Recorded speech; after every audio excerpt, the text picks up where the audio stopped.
girl. Hey, fam. Hi. We're doing that thing I love to do where we take an episode from the Patreon and we drop it in the regular feed. Yeah, F1 of Bad Vegan, yeah, is it? Fam, this is a whole banana story. Everyone, you wanted us to cover this like for forever. We finally did all 4 episodes on the Patreon. So we're dropping episode 1 here right now. The full 4 episodes are now live, ad-free on Patreon. Yes. Tell the people what it's about. All right, it's about a dog named Leon. Well, it is a little bit.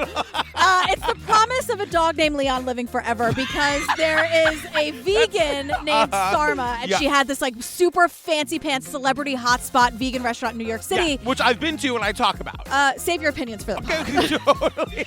And this like total piece of garbage, scammy monster comes along and kind of blows it all up. Yeah, convinces her that he can make her live forever. They've known each other in past lives. The dog's gonna live for forever. And he basically steals all of her money and takes her to Europe a bunch, but it's not any fun. Yeah, and all the employees are super pissed. It's a big old mess. It's wild. It's like Tinder Swindler, but even crazier. Yeah, there may or may not be Domino's Pizza involved. I don't know anything about anything. I gotta tell you, I've ordered nothing but Domino's since we started. I haven't done it once. Hold on, let me text myself. Yeah. Oh my God, get your fast pass order. Oh my God. So, fam, all 4 episodes are available right now ad-free on the Patreon. To join the Patreon, you get 350 full ad-free bonus episodes, including this and all the other things. That's like Serial Season 1, The Staircase, The Vow, Heaven's Gate. That Gacy thing on Peacock. I'll Be Gone in the Dark.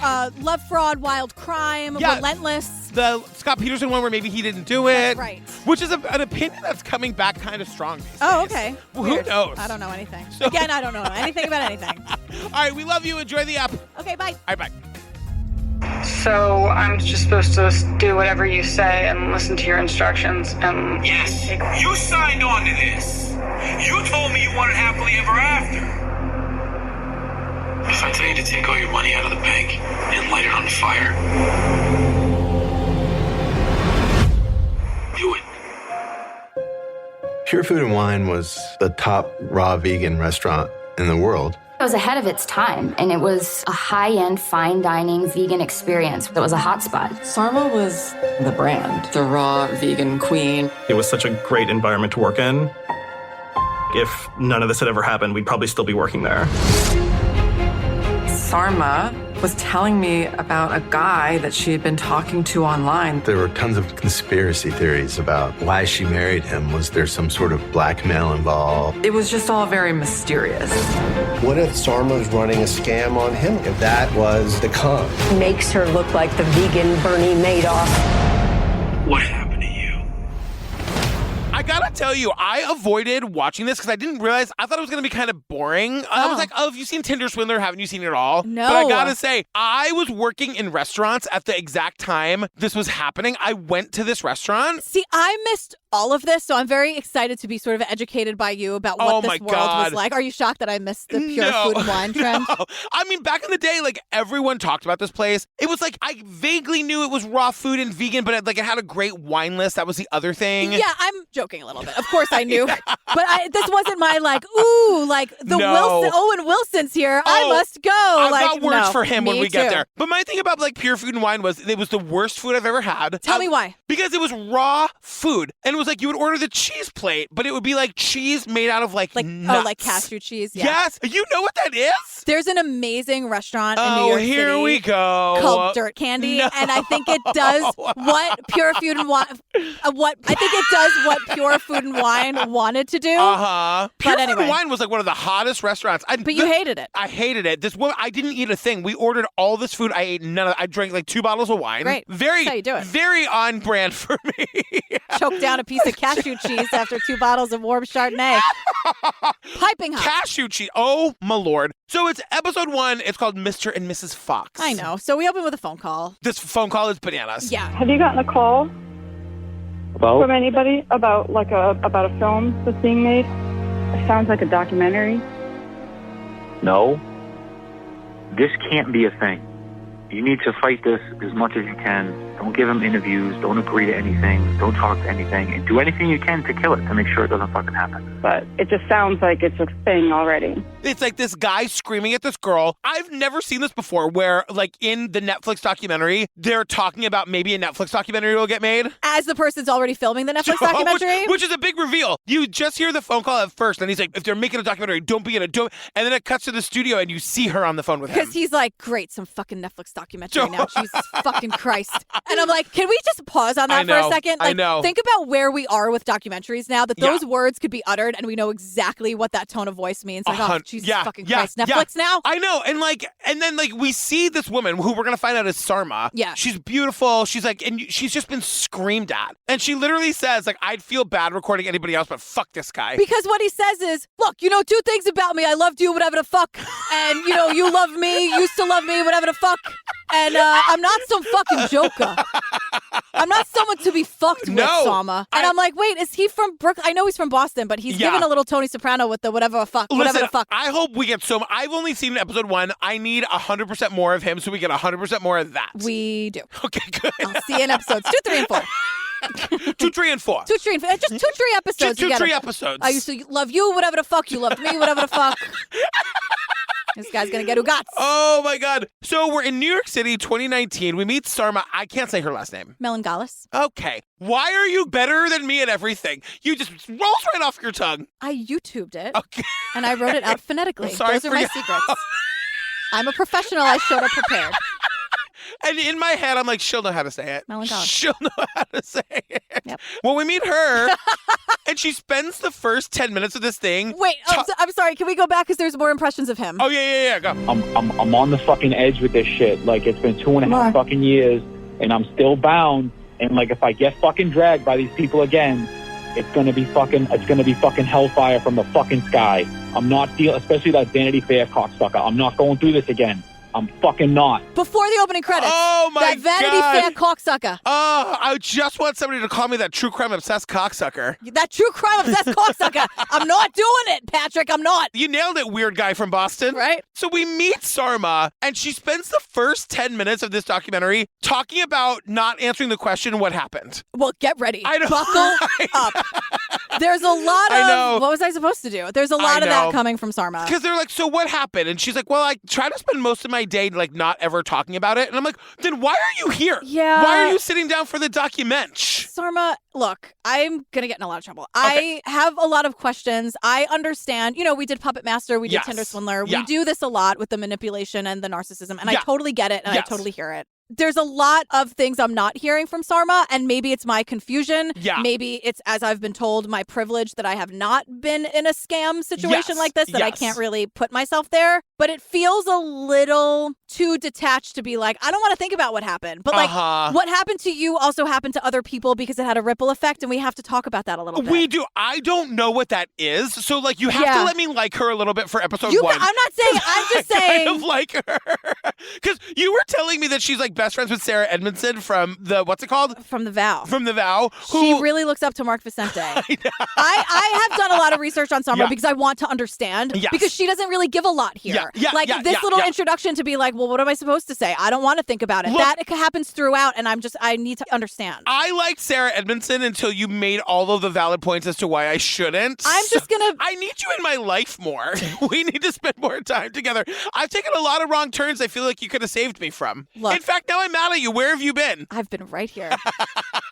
I see a couple coming around the bend to a couple miles. I'm here for you. So she says, like, well, no one really knows what happened except for him. Yes. This guy. So we get her backstory. She went to UPenn for economics. And she went to Wharton Business School. Wharton Business School. It's impressive if you're into that kind of thing. I guess. That sounds to me like that should be like in the moors of England, but I guess it's not. No, it's in UPenn. Okay, great.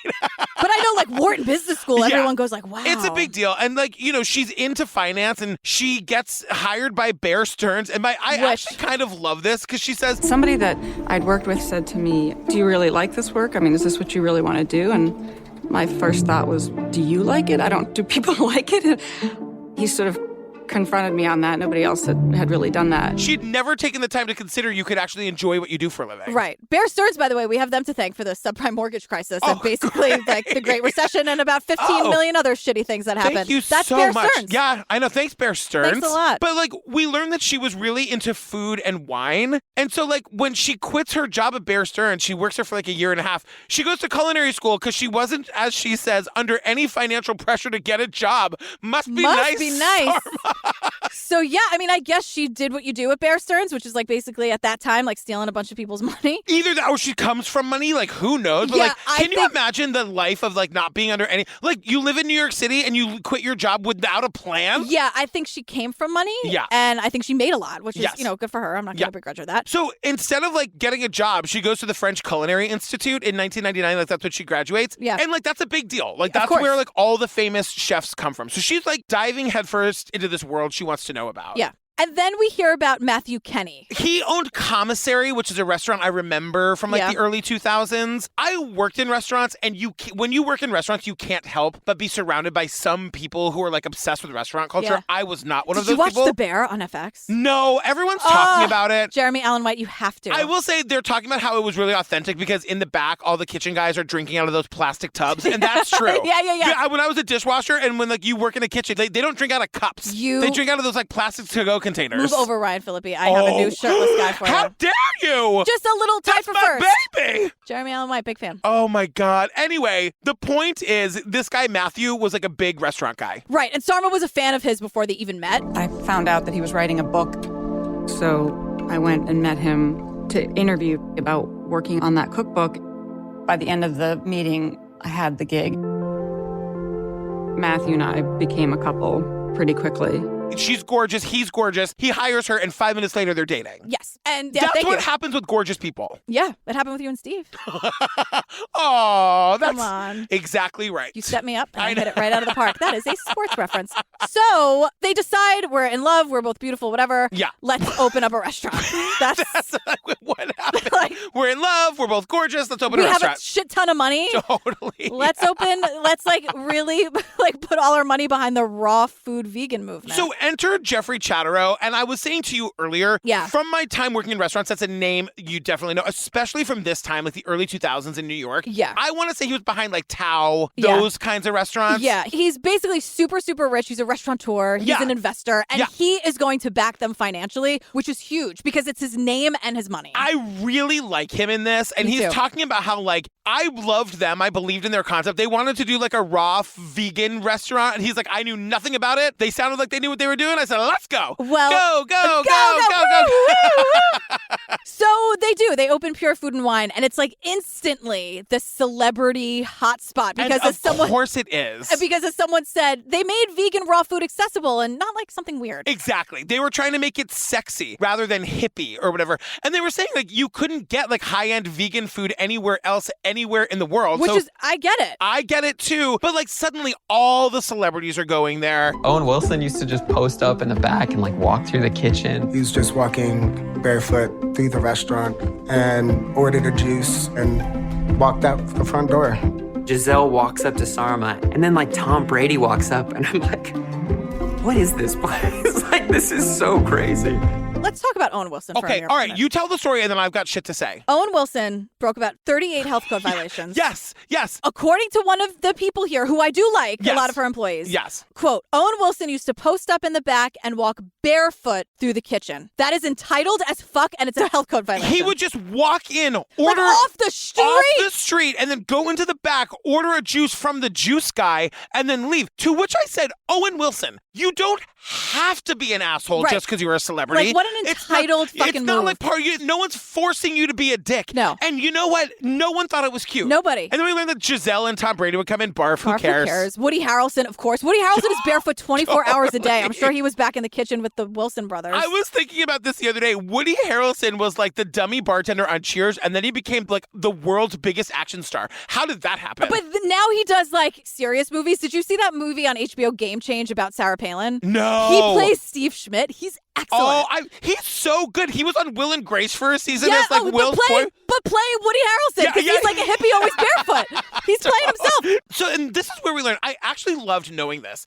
They're saying like the restaurant is just getting busier and busier. The staff loved it. We were definitely like bonded together, and we felt like there was purpose behind us. And Sarma was really genuine.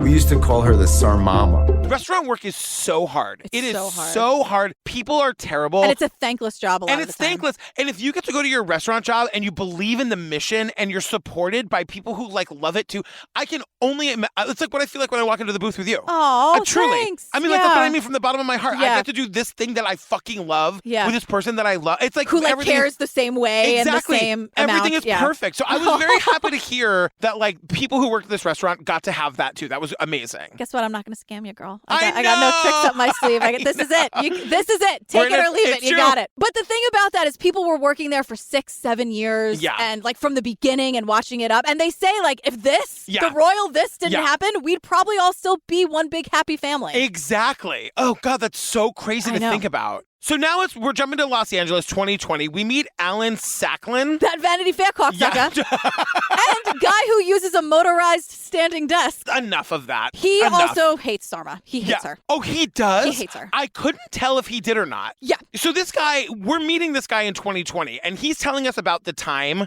that he woke up one day and saw like her picture in the paper. Right. Like the vegan ordered pizza and is now arrested, and it's like, oh my God. Right. And all he knows is that there's like a story there, and he like used to know her from like the restaurant days. So he's like, I'm going to reach out to her and see if maybe she'll tell me her story. And he's like, it's more than just the vegan ordering pizza. Like that can't be and it. I don't even know what that is in reference to at all. So what we learned, Matthew and Sarma, they were selling raw food, sure, but they were also selling an image. Right. This like, you can be like stereotypically pretty and skinny and blonde if you eat like us. Exactly. Which I guess you probably can. Like if you're eating just yes, but wouldn't you be hungry nut and cheese? angry? Yes, a million. And frankly, I think they are. You know what I mean? Like, I think there's a way to do it all in moderation is all I'm saying. But like we also learned that Sarma and Matthew, the two here, like their relationship burns out pretty fast. I was always the really careful one with money, and he was much less careful.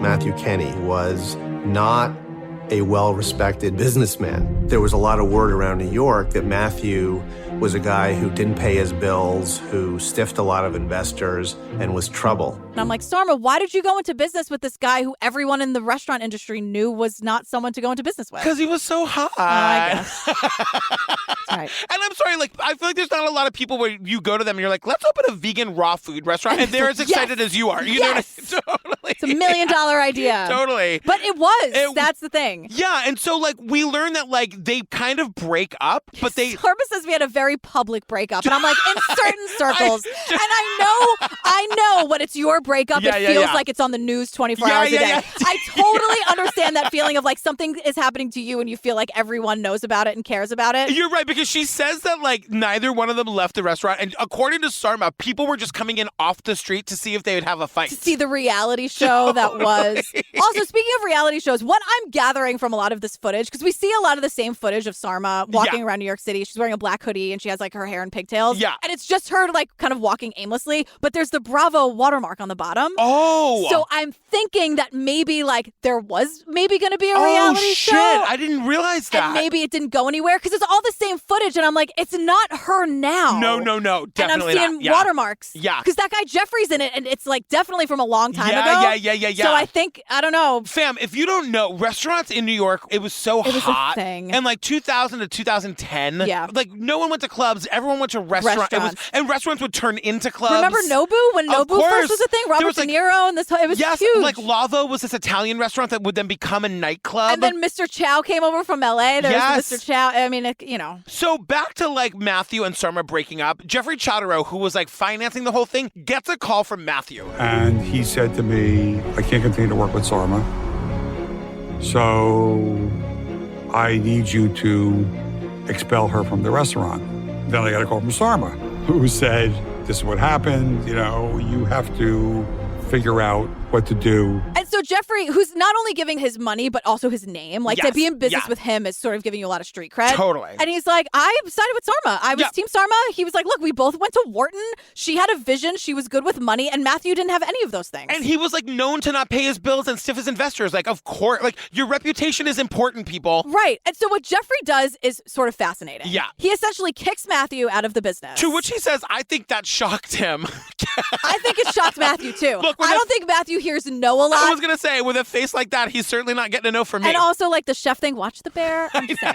So he kicks Matthew out of the business. And what he does is he sells Sarma the restaurant for $2 million of debt. Yes. So basically Sarma has to take care of all of this debt that the restaurant has. And when she's done paying that off, she just owns it free and clear. And something I want to say about Jeffrey Chotaro that we learn in this episode is that it wasn't like a very strict repayment plan. He believed in her and he believed in the restaurant. It's a dream scenario for her. Very rare that he was like, pay me when you can pay me, but you owe me $2 million. And now also, which is like an insane amount of money. Yeah. But I'm sitting here thinking, it's not a bad deal. Call me crazy. It's a celebrity hotspot. She's a hard worker. She has a vision. All of her employees love her. You put your head down and work hard for a couple of years, you can have that $2 million done. And she's Am I wrong? No, and she has said, like, I thought this would be the rest of my life. Like, she's not looking at it like a 5-year deal. She's like, if it takes me the rest of my life to pay it off, I've never been happier. It's my restaurant. It's everything I want. And that's how it starts, right? Yeah. Like, she's overwhelmed to be doing this by herself, but she's focused and she's driving up the social media presence. The Facebook page. The like, Facebook back when that page. was the only thing, she's like really working hard on the Facebook. Boy George is tweeting about her.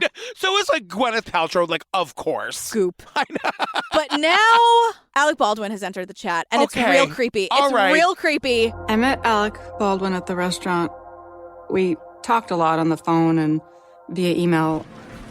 Sometimes when you meet somebody and you feel like you already knew them, it kind of felt like that with him.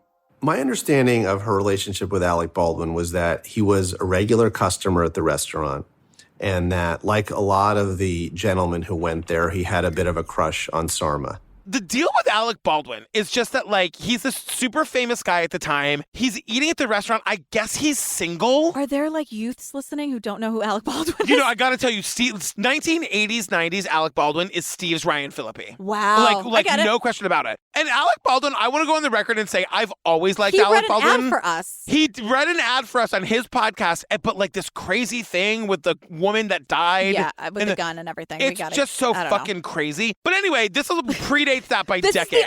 This is the many things can be true column. Totally. This tweet is fucking creepy. Yeah. Because he tweets, he goes, when in New York, folks, go to Pure Food and Wine on Irving Place, even if just to stare at Sarma. And here's how no one would have seen it, because first of all, it was July 26, 2011. Uh-huh. But he adds like the company first and doesn't put a period in front of it. And I'm like, Alec, only the people who follow all of you are going to see it. Totally. Still, don't say like you want to stare at the owner. And No. it's I don't like But it. he was like really into her, and we learned that she had a boyfriend at the time, but like they strike up a friendship. And Sarma really wants us to know that they were like best friends. Yeah, they met at the restaurant, they talked on the phone, they emailed a lot, and you get the sense right away that Alec Baldwin is sort of like the one who got away for Sarma because she felt like they'd known each other forever. I was like, or you just feel familiar because he's a celebrity. And also, like, he's rich and famous, and he's much older than her, and like he's definitely into her. Even though she has a boyfriend. Right. And he's making it clear. He's like, Yes. I want someone important in my life. Yes. And she's like, oh, how about a dog instead? Why don't you adopt a dog? Yeah. And Alec's like, I'm sorry, what? No? I know. And she's like, why don't you adopt a dog? And so she's going on all of the dog adoption sites, finding these dogs and sending him links to these dogs. Yeah. She falls in love with one of them named Leon. Yes. GP note. Yeah. Oh, yeah? This is the dog that she falls in love with. Yeah. Leon is totally fine. He's happy and healthy. Oh, People have that's been good. asking me to make sure they haven't watched it because they know that Leon's a major part of this. Oh. He's totally fine. He's living his life. I think he has an Instagram. Oh, my God. So before we go any further, I just want to say 1510, Leon is excellent boy. He's great. He's in good shape. So she adopts Leon, immediately breaks up with the boyfriend, and like is running toward like head first into Alec Baldwin. Alec was at the restaurant one night, and Hilaria was at another table. He didn't know her. He went over and introduced himself. And so actually, because of Sarma, Alec did meet his wife. It's just that his wife wasn't actually Sarma. Sarma spends the rest of this episode trying to make connections between her and Alec Baldwin. And I'm know. like, stop. It's very awkward. And it's like, yeah, no, we talk. And I'm like, you do? Okay. But also, like, Hilaria is always pregnant. I feel like they have 20 kids. Do they? Yeah, they have so many baby children. I don't know anything about that. Why I know all this about Alec Baldwin's life. I don't know either. I like Alec Baldwin. Okay. So, when this all happens, Sarma isn't doing well. Her restaurant is, like, doing great, but they say she's broken alone. Yeah, the journalist who hates her is like, she'd go home at night and cuddle with her dog. And I'm like, all right, what are you doing at night? What are your Saturday night dance cards looking like, buddy? Calm down. He makes the point that, like, she's not really, like, an outgoing, extroverted person. Right. But that's the role she has to play at the restaurant, and that's exhausting to her. And she was living, like, an Instagram versus reality life. Totally. Where, like, restaurant Sarma is how someone describes her, as being like, yeah, like, on social media, it's easy for her to be enthusiastic about it. But, like, making small talk with people at the bar and the restaurant is something that she hates. And I'm like, when you're a celebrity hotspot, do you still have to do that small talk at the bar? But I feel like she's kind of the draw. You know what I mean? I feel like you kind of like, we're going to go see Sarma tonight. Right. You know what I Maybe mean? she'll be there. Exactly. You know? Which is so crazy. I bet she was there when I was there. Like, I just Probably. had no idea. And just, you didn't realize, because she was sort of, like, unassuming and she didn't Regular want to be people. noticed. I'm like, how many of the people in this documentary did I meet? I feel like all of them worked there from open to close. And, like, for years. Yeah. So who knows? When did you go? Do you remember? Like, around, I'm just It was wondering. before Daisy, but I went with Steve. So we could probably narrow down the year. Oh, we got it. By the time we finish our coverage, we got 3 more episodes. I wanted to see if we can maybe nail down, like, around when. Yeah. And then we can talk about it. Oh, my God. And then we can talk about it in our last episode, that when we both know the timeline and we can kind of see where in the story you were. Yeah, because it was when I worked at the W, which was like 2015. Yeah. So is that a signature year in the document? It feels like it's around the time. I don't know off the top of my head, but I'm just saying. No, it could have been 2015, because that's when Daisy was born in 2004. So it was probably like 2013. Yeah. Whatever. I'm sure it's all important.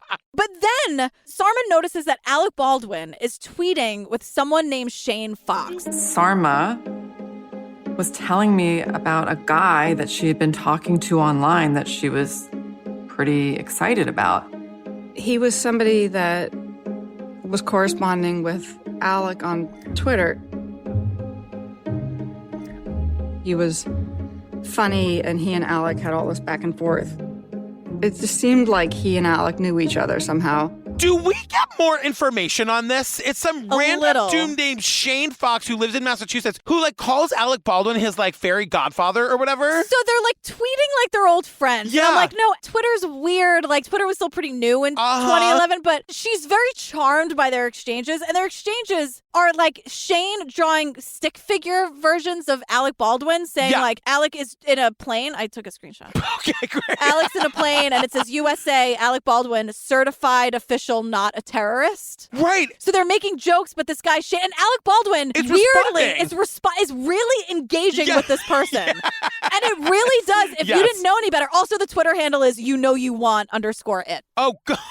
Because it was already taken. I mean, it's just like back when everyone first got Twitter, it was kind of like you could talk to anybody. And I remember thinking that like Ashton Kutcher would like write me back. But like this guy thought that about Alec Baldwin, and Alec Baldwin did. I know. Some dreams do come true. Ryan Phillippe once restoried me on Instagram. Remember that during the Broadway show, and I lost my fucking mind. I was like, oh my God, he's having a heart attack. We open up Broadway in 2 days.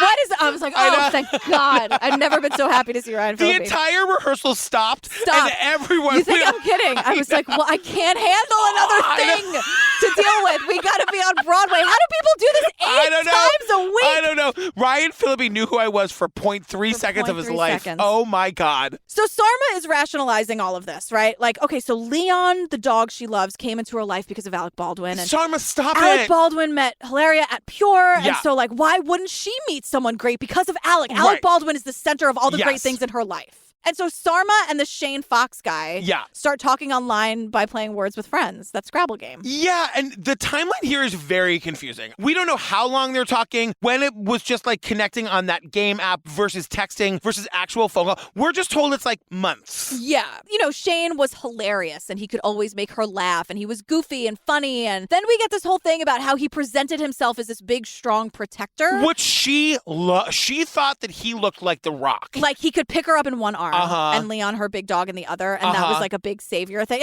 These are her words. So I met him finally in person at the very end of 2011. He didn't quite look like the pictures that he had sent me. he was a bit heavier. He looked like one of those defensive football players that they're really like strong and muscular, but also like there's extra weight there. So it seemed shallow of me to be judgmental for that. Hasn't the internet been around long enough at this point for her to know better that, like, of course he's going to show up and be some fucking schlubby idiot? No, I guess not. Okay. I don't know. I guess it hasn't. She's like, I wanted big, but he was bigger. It's like, now we're going to get into the fucking body shaming of it all. Yeah, and everyone is very careful about how they describe him physically. Until they're not. Like when someone uses the word jolly. Oh my God, that word has been used to describe me on more than one occasion. Like it doesn't mean what you think it means, people. We know what you're trying to say. The body shaming is not okay. And then we get into the gatekeeping a little bit later. Hold tight. And someone was like, he flung me around like I was a rag doll. Yeah. And I'm like, what are we doing? I know. But now, worse than that, Sarma is lying to people about how who they he met. is. And who he is. So Yeah. one, it's like, oh, we went to school together. Then they're cousins. Yeah. And someone's like, they did not seem like cousins. To which I said, sisters, we're close.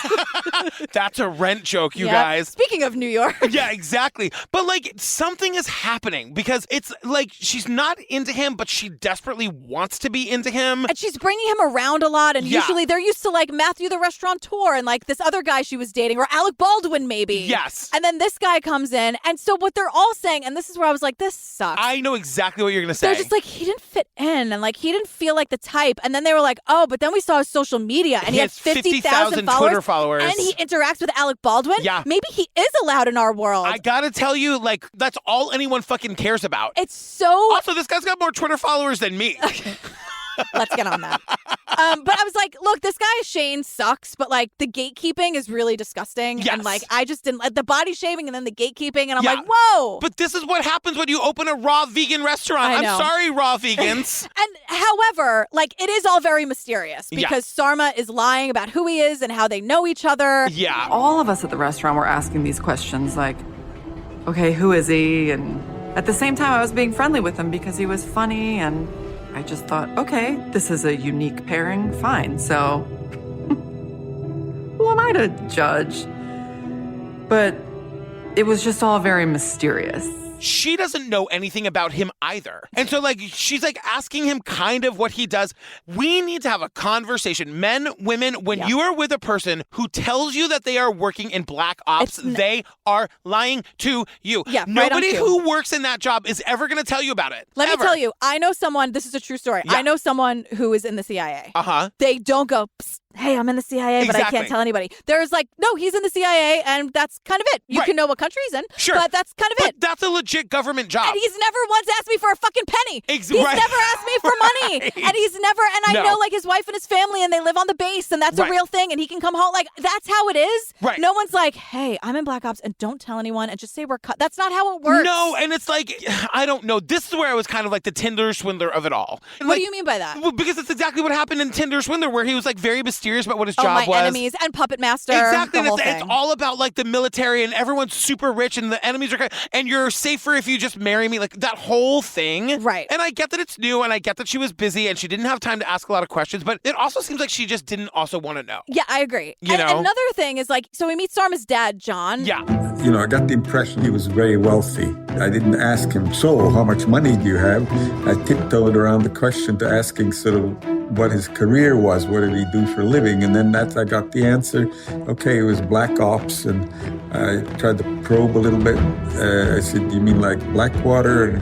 And they said, "Oh yeah, that's it's like that." And I'm sorry, like, we've all been alive long enough now to know we gotta stop being polite. The first time I meet the guy or girl or whoever that Daisy is dating, and I think they're even the slightest bit fishy, get over here. I'm taking a swab of your DNA. I'm Googling your phone number, because I learned in that other thing, you gotta Google the phone number, not just the name. Of course the phone number. You know what I mean? Like, the dad is like, wants to be nice and like gets a sort of weird kind of like answer, and that's good enough for him. Right. And then he's like telling Sarma things like, I do my job so people like you can sleep at night. That is such an obnoxious, even if it were true, that is such an obnoxious. If your friend in the CIA said that to you, wouldn't you punch him in the fucking face? He's extended family. But yes, of course, and he never would. Right, exactly. And because not everyone in the CIA, like, that's not what the CIA does. Like, a lot of them are living in houses and working behind a desk. Right. You know what I mean? Totally. It's just not like that. And it's so obvious. And like, at one point, Sarma says that they were sitting in a car. Yeah. And he made her wait in the car, and he went in, and he came out later with a bunch of diamonds. And Sarma says, I got the impression that they were from some sort of evidence locker. her. Because, like, where did you hear that, Sarma? Like, he didn't say that to you.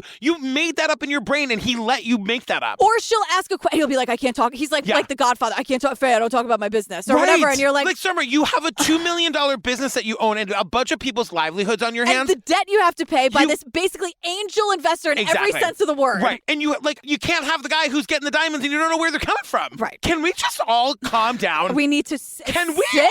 Calm down. Everyone get your water. Everyone right now. Family sip. It's just like not that hard to take a deep breath and like reconsider your choices. I think it's not that hard. Yeah. Okay. I do think there are circumstances.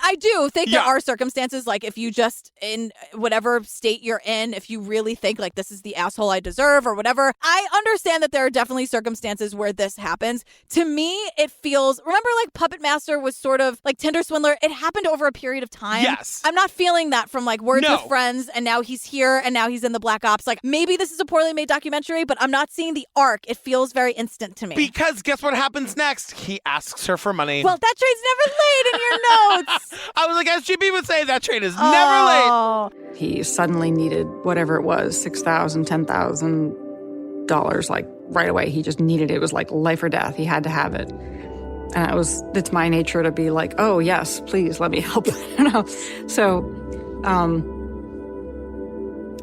So whatever it was, I gave him what he asked for. And but he does what they all do. He needs money right this minute. And so he creates this sense of urgency and she hands over $10,000. Yeah. And she's like, I was just like a nice, accommodating person. I just gave him whatever he asked for. Right. And I get it. Like, I mean, if you have the means, that's a lot of money. It's a lot of money. So is the $2 million in debt that you need to be paying. Exactly. And so Sarma's sister's here and she says like, Sarma was always, and I mean always, giving money away. Because she's saying like what she did for this guy isn't out of character for her. Right. And like, they tell this story about like the older sister went to school in Canada and Sarma comes to visit and there's all these people experiencing homelessness on the street and Sarma's just giving them money left. And the sister's like, you can't just give all your money away. And she's like, why? Right. But like all of this is the setup to meet this guy, Anthony. Yeah. Anthony is awesome. So Anthony, they met on the street. Sarma and Anthony met on the street. Like Anthony is a man experiencing homelessness. He calls himself homeless. Yes. And so Sarma was really kind to him, spoke to him like a person, took an interest in him. Yeah. And Anthony's here to say like, I love her. Like he would go to Pure Food and Wine and they would have lunch in the garden. Yeah. She would keep his clothes for him. Anthony is an interesting character to me because he's still living on the street. Like we go to meet him where he's living on the street. I mean, I don't know his life. There's a story there. Anthony chooses not to tell it and that's totally fine. Yeah, but he does tell the first time he met this guy, Shane, the boyfriend. The first time I saw Shane, he was slumped in a chair in her apartment. I said, my usual, you need me, don't hesitate to call me. And he stuck his fat head out and said, she's got me. That's why I'm here. And smiled at me. Didn't introduce himself. I left the apartment with like the hairs on the back of my neck standing up, saying, who the fuck was that? Nothing nice about him. Anthony hates him on sight. And remember, Anthony feels a lot of affection and protection over Sarma. Yes. She really came in. She was so nice to him. And he was going to family Thanksgiving at the restaurant. Like, really, just treating him like a person. That meal was disgusting. What kind of turkey? As long as they're opening the wine, that's fine. But Anthony tells about the time that he's like at Sarma's apartment and that guy Shane is there. Anthony immediately had a bad feeling. He goes, there was nothing nice about him. There are red flags galore. Anthony's not a guy you fuck with. Anthony looks like he knows his way around a good old punch to the nose. Sure. Especially with someone he's really protective over. 100%. Like, just stay in your lane, Shane. Well, yeah. It was a weird rhyme. I didn't like that. It felt a little too sing-songy. I don't like it. And then we get this crazy story about how the people who worked in corporate for Pure Food and Wine, they work offsite at a different office. That guy, Shane, the boyfriend, would call all the time. And one time he called and the caller ID comes up with a different name. Anthony Stranges. Yes. And so everyone at the actual restaurant was super suspicious. And then they get this call from corporate being like, so we were suspicious. And also the caller ID said Anthony Stranges. They immediately Google the name. Yeah. His mugshot comes up and his record comes up. So Shane is Anthony Stranges. And I was like, did they fucking tell Sarma? Yeah. They do. Because they Google him. Yeah. And this guy's a walking red flag. Yes. And like the charges are, it's from a 2005 charge in Florida. It's a domestic dispute with his ex-wife. The grand larceny. He's impersonating an officer. Yeah. They tell Sarma because they've been feeling off about it. And now this is something they can bring to her. And Sarma kind of gives us like a nothing story of, it's fine. It's something that was in the past. There is a part of you that's like, okay, people make mistakes. I don't really know the story. I don't know what happened. Maybe, this is why he came to New York to help, move past whatever had taken place before. And she goes to him, and he explains it away of like, no, I'm in Black Ops, baby. Like, I've got a bunch of different identities. You'll never know. It's done on purpose. And because it's all supposed to be a secret, yeah, she excuses it with her friends and family and coworkers saying, it's all in the past, whatever, and really dismisses it. Yeah. So Sarma tells them also, like, I don't really know the real story. Like, I can't explain any further. I just know that everything's fine, and I just, like, need you to trust me on this. But then she quickly, within a couple months, decides she's kind of over this guy, because he would come and go. Like, he'd be in her life, but then he'd be like away on like ops training or whatever. And then he'd like show up again. So it wasn't consistent. He lived in Boston. She lived here. Right. And what's weird, what is consistent was that all of her friends and employees, but they were really like family to her. Yeah. They were constantly like, girl, something's up with you. I just want you to know we're here for you. You can talk to us. You're not alone. Whatever you need, like whenever you want to talk about it. It might be a year from now, but like something's going on. Yeah. Like she had a big support system around her. Including her mom. So like this guy is gone. She kind of decides she's not into him anymore and she's not feeling great. And she decides she's going to go stay with her mother in New Hampshire. Right. And then like the mom is like, it's been a couple weeks and the mom has to go on a business trip or something. Right. And Sarma's like any good city person. She's like, I can walk down a city street at 2 a.m. and be fine, but leave me alone in the fucking woods for 5 minutes and I'm terrified. Right. Bigfoot is everywhere. She's Bigfoot everywhere. is everywhere. Just be nice and respect her. You're in her living room, okay? You walked into her breakfast nook. Yeah, exactly. But so like Sarma, like if the mom is leaving, she's leaving too. But see, now I'm like, okay, so Shane or Anthony, whatever, and Sarma were still in touch. Yeah. And she doesn't explain that because she's like, I broke up with him. I didn't want to deal with any of the confusion and all that stuff. And then I went to New Hampshire and then I got scared of the wilderness. Yeah. And she says, she was like, well, he offered to pick up me and Leon. And I'm like, but Sarma, so you were broken up, but you were still in touch with him. Of course. And she's not clear about that. No. And she's like, he was offering to drive me back to the city and that was really nice. And that felt really comforting to me. And I was like, Sarma, you have 80 friends that just told you they would do anything they need for you. And you broke up with him because you couldn't deal with the uncertainty and not knowing and the mugshot and the domestic dispute and the impersonating an officer. And so she agrees to let him drive her home. And his father drove us back from New Hampshire to New York. I met his father, who backed up everything that he said about himself, which was reassuring. And then he sort of was able to kind of pull me back in again. What an asshole to be like, I'm going to drive you back and then I'm going to show up with my fucking father. That's a long drive. I know. That's a long drive with this Shane guy. I know. Let alone Shane and his dad, who is talking a mile a minute about his war stories, meaning like all the like, when we were in Black Ops, it's all bullshit. But like, are we going to learn, is this really his dad or is this like a paid actor? That I don't know. Oh my God. That I don't know. So the dad is like in on the con? Yeah. What the hell? That's what I'm gathering from this. So they're like back together again. And then like one day out of the clear blue sky, he's like, girl, come meet me at Tiffany. Because what she's... on the fancy floor where they serve the champagne. And I'm like, what is that? I know. But Sarma says a lot, and this is where I'm just like, I need to understand more. So maybe it's me. But Sarma's saying like, I feel so understood by Shane. And she's making it sound like no one else believed her, understood her. And I'm like, but your employees and the investors and your family and your friends and celebrities like Alec Baldwin did. Let me say this. In working on my book, I was going through my journal that I kept the first year that I lived in New York. And there was this guy that I was dating who I really enjoyed, but I wasn't into. And I really, really wanted to be into him. And I would like write these journal entries where I was like, he gets me. We're like so in sync when we're together. And then like the next day I'd be like, I can't stand being around him. I don't even like him. Like, why?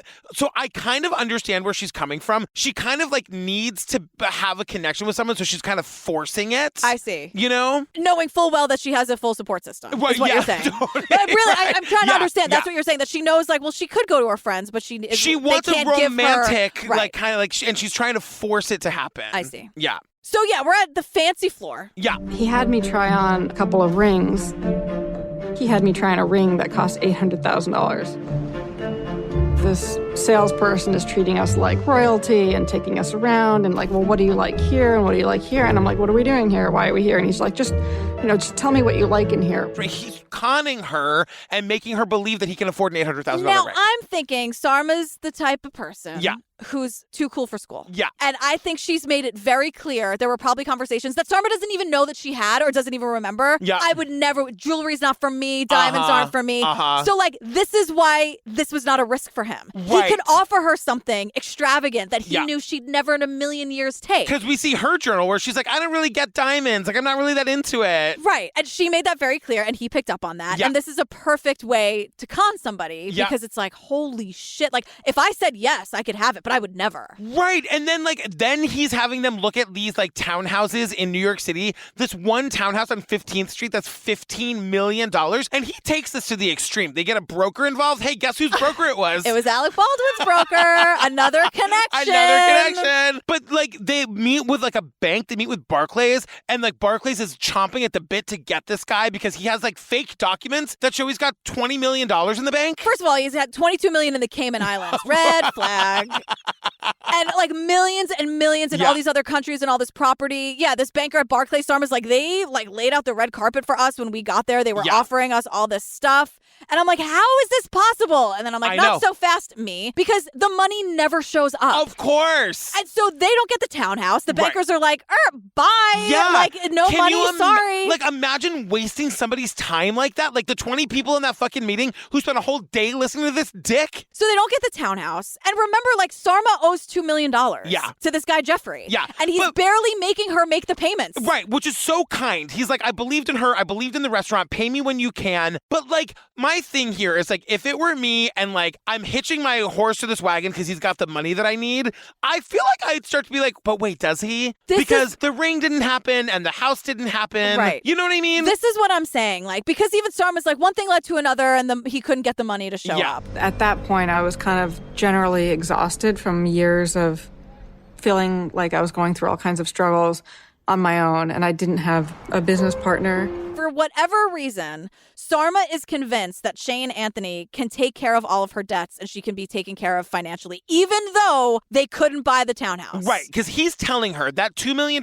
you owe that guy, that's nothing. I can wipe that away, make it go away, be nothing. And don't worry about these bankers. They're all against, the Black Ops thing. It's super hard. I always got to move my money around. I'm not like super liquid right now with the money. Oh my God. Super liquid. That's our next gay bar. Yeah. But she says they end up getting married. And it happens as fast as we're talking about it right now. She's saying, like, I would love to take that $2 million off your hands. Is there a way that I could get that from you tax-free? And somebody's like, if you're married, it's tax-free. She asks an accountant, what is the best way for me financially to accept millions and millions of dollars because I need it for my restaurant and this amazing life with this person. Right. And the accountant's like, well, you could marry the guy. Har, har, har. And she's like, could I? Within 24 hours. And they don't tell anybody. But also, she's not thinking that, like, if you marry him and the money is real, sure, he can give it to you. You marry him, half of what's yours is his. Exactly. That restaurant is now half his. Exactly. You're giving it away. Exactly. And also, he couldn't buy the townhouse. Right. Where is the money? And also, like, just further to that point, it doesn't have to be in cash. It doesn't have to be the $15 million. Of course. You know what I mean? $15 million townhouse. Come on. I know. I'm just saying that, like, it could, So, like, there's lots of red flags that are being missed. Lots. Yeah. And then, so they get married. She's like, yeah, we had to wait those stupid 24 hours. Right. I'm like, oh, she couldn't wait. For a marriage, but not a gun. Another time. Please, my another ADHD time. meds, please give me a break. So she cannot wait to get married to get the money. One night I was at the restaurant and Shane texted me that they had gotten married. And it sounded romantic. And on one level, I'm like, well, he sounds excited. And I want to be, but all along it had been like, Sarma, what is happening? So I think I texted her because I wanted to confirm this. And she confirmed it with zero excitement. So then she's married and doesn't tell anybody. She doesn't tell her parents. There's no celebration. Shane is telling the employees at the restaurant. Sarma isn't. And also she's got this like diamond ring, not the $800,000 one. Of course not. But she's got this other ring that has like dangly bits and she's using that to put, like she covers her wedding ring with it. And someone asks her, are you covering her own? And she's like, absolutely I am. So it's like a secret marriage that like is very obvious that she's keeping a secret. It's so weird. And then everyone everyone says, like, they never acted like a couple. And look, you don't have to be hanging all over your person all the time, but there's no, like, closeness It's at clearly all. like a, quote, business arrangement. Right. And, like, but for what money? Right. Like, I would say, let's look at another apartment. Let's look at the $500,000 apartment. Exactly. Let's see what we can have. Like, to just marry someone for money that you have no real proof is even there just seems risky. I'm not saying it's... Especially when you own a restaurant that he now owns half of. It's a bad business decision. You're $2 million in debt. Also, there are celebrities punching each other in the face to be the first one in the door. You could pay off that debt I know. pretty quickly in the grand fast. scheme of things. Yeah. For a couple years, right? Right. And so, like, one of the benefits to marrying him, he tells her, is that, like, you know, he's in Black Ops, but now that they're married, like, the military is going to protect her from his enemies. And so he's getting your files today. Don't worry about it. He's going to get all your files. And like, files. I know. So Shane, Anthony, whatever, introduces Sarma to this guy named Will Richards. Via the email. Right. And Will is here with us today. Shane and I were working together for years. There's a lot that I can't divulge. I was involved in making sure that Sarma didn't go off the rails. But I was like, wait, is this shit real then? I don't know. And then it ends, of course, with Anthony Stranges did not respond to a request for comment. Shocking. I know. Shocking. That Vanity Fair cocksucker. I'm not doing it. Sarma, I'm not doing it. Can you imagine? One phone call like that. Click. Bye. Ma'am, thank you so much for listening to episode 1 of our coverage of, what's it called? It's called Bad Vegan. Bad Vegan. This is episode 1. I know. Yeah. Right, so all 4 episodes are available right now and ad-free on the Patreon. As you know, fam, so you get 350 full ad-free bonus episodes covering all this series from, like, Netflix and Oxygen and Discovery Plus and Hulu. Yeah, and we realized sort of halfway through this thing, we had feelings. So if you want to go on this emotional journey with us, please join us. It's just a lot of yelling and screaming about vegans and pizza and dogs living forever. Yeah, it sounds better when you say it compared to what it actually is about. I said pizza. You forgot that the first time. And dogs. Okay, bye. We love you. We love you. Bye. Bye.